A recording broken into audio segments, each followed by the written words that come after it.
what's his name?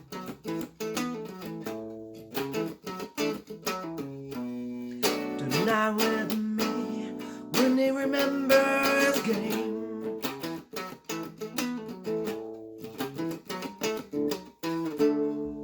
If you only knew the dirty things I do.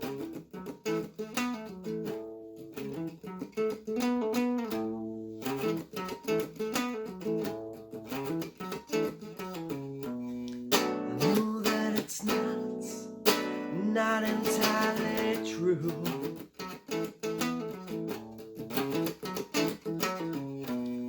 It's fun to think about for a second or two.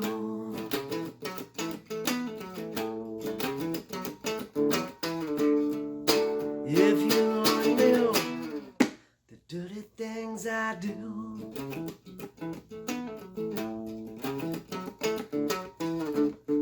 Not trying to downplay any of your feelings.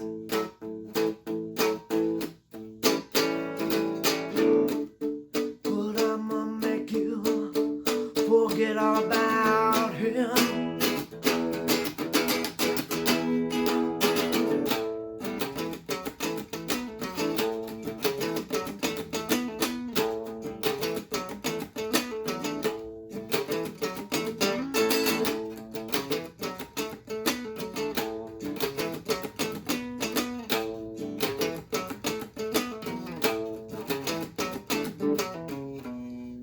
Whoever thought would have this conversation?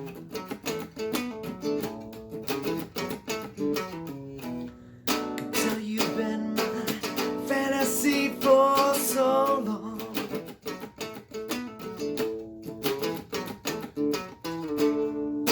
If you only knew the dirty things I do.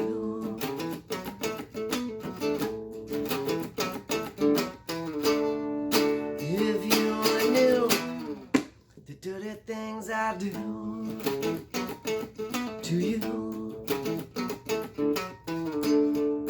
If you only knew, and now you do.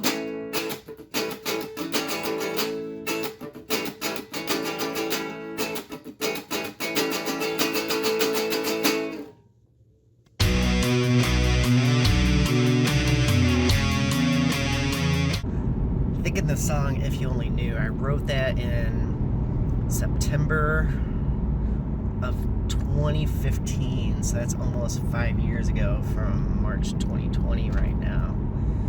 And it's one of those conversational things. You hear somebody say some words and you get a certain rhythm, and for me as a songwriter, that is it. That's a deal maker. So those words, I had the rhythm. I thought that was cool. If you only knew the dirty things I do. It rhymes. At that point, a lot of my songwriting, I wasn't feeling extremely comfortable as a singer. So a lot of my melodies were very, very simple, so I could sing it and do well. So the lyrics for that song, I took the chorus and was trying to think of a story to go along with it. And it's a basic love song. And that was probably the first flirty song I had written since maybe I was in high school or sometime earlier in my life. But having a song like that, I wanted the music to be fun. I was kind of thinking of some Jack Johnson, John Mayer kind of vibes.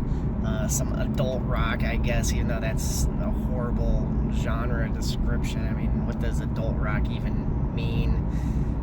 But anyway, having a song with some groove and everything. As I was working on the album Diffuse, that song seemed a very good introduction. So it became the first track on the album. It seemed like a good way to introduce some of the new sounds I was exploring, because my first album where I sang Hallowed, I did it pretty quick, and a lot of those songs were the typical songwriter, I'm kind of sad type things that a lot of people just don't really want to hear unless they know you. If they know you, it's like, oh yeah, that's a great song, it touches my soul. But if people don't know you, they're like, I want to hear a different song. Why, world, why can't anyone understand me? I have so much pain, so much hurt.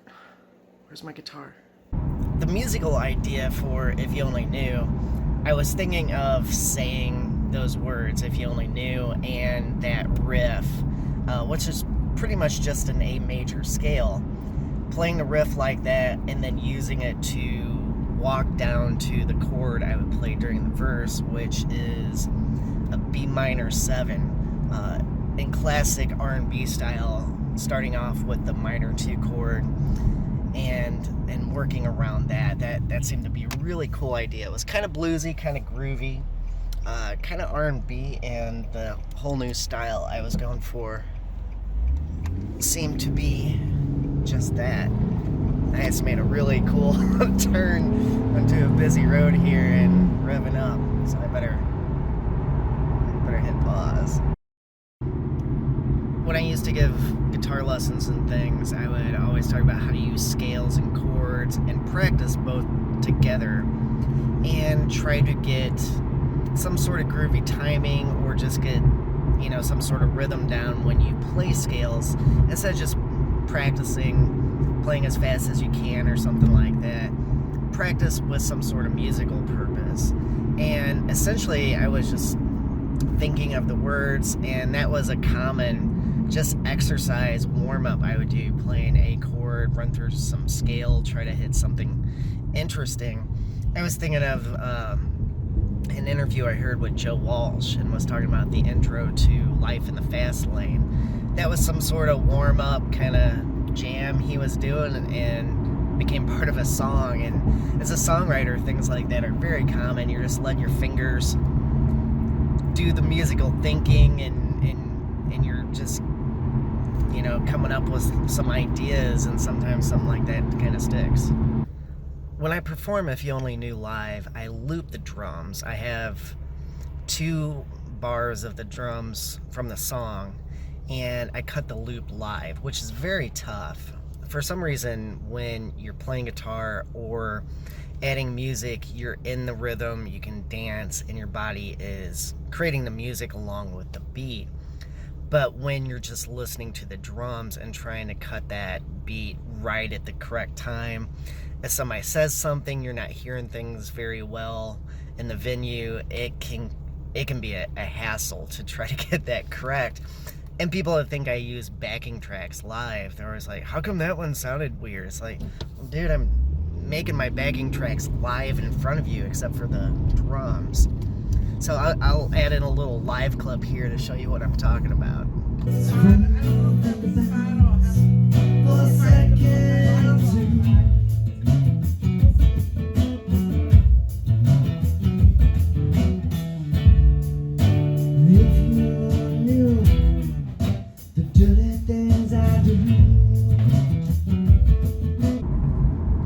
I'm driving home, I was listening to the studio version of the song, and when I recorded Diffused, I still used my acoustic guitar and added drums and other instruments, but at that point I wasn't really looping. I didn't start looping when I performed until after I released Diffused. So the idea of, hey, I'm going to perform and have bass and blah blah blah, I wanted the songs when I recorded them to have pretty good similarity to how I would perform them. So that's why I stuck with the acoustic guitar and things, and didn't add a lot of bass on some of the songs. A couple songs in the album, I did add some other instruments and things, and actually there's like a clavinet or something. And when I hear the studio version of that, I wish that I would have mixed the clavinet louder to give a little bit more bass or groove to that song. But that's an interesting note about those recordings on Diffused. Looking at the lyrics to If You Only Knew, I have them on a screen, and I'll take a screenshot so you can see them, or I might do like a little, I'll see if they fit somewhere so you can read things as I'm talking about it. So often whenever I have an idea for a song, it usually starts with an idea for a chorus. If it's some words I really like or something like that, usually I let that become a chorus because that's the strong inspiration. And from that core idea, I'll try to develop some sort of story. So I have 3 verses and a bridge. And back at this time in my songwriting, I wasn't doing a lot of vocal bridge stuff. So this one was kind of new. The first verse of this is, he told me all about what's his name after a night with me. He won't even remember his game.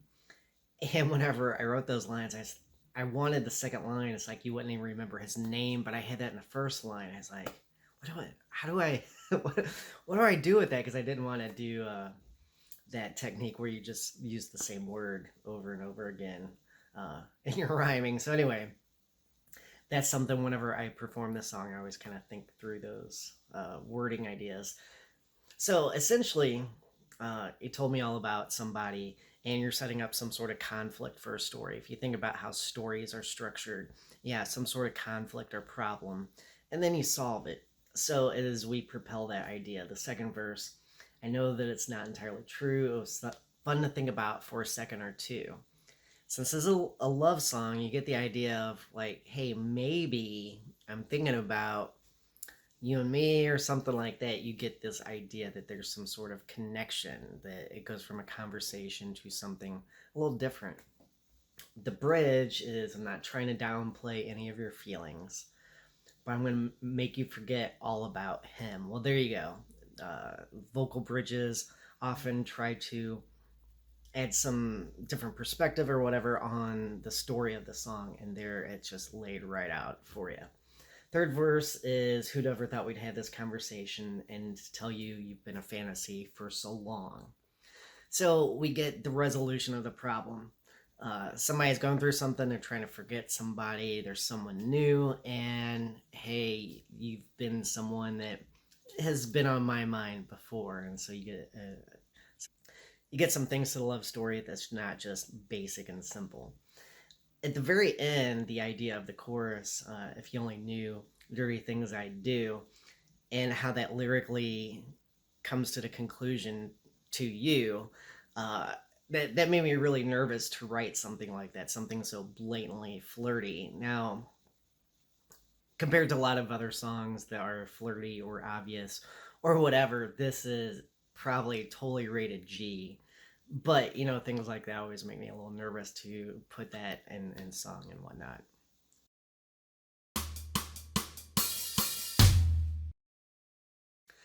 Thanks for sticking around and hearing me talk about the song If You Only Knew. I'm starting a Patreon and I'm still figuring out how I want to do things, so that's in the works. So right now it is March as I'm making this video, and this will probably be sometime coming up. I always work weeks ahead with these YouTube videos. So I'm trying to think of some different things to do with my subscribe song, like maybe make it an ending bumper, and then thinking about Patreon, I can update the song every once in a while or do different versions of different ideas on that and include patrons' names and things like that. As always, if you see something creative online, make sure you subscribe, follow, like, comment, do all those things, because that lets people know, hey, you're making a difference. You are doing something in your own way to make this world a little bit better. So, see you next time. People like songs that make them feel good?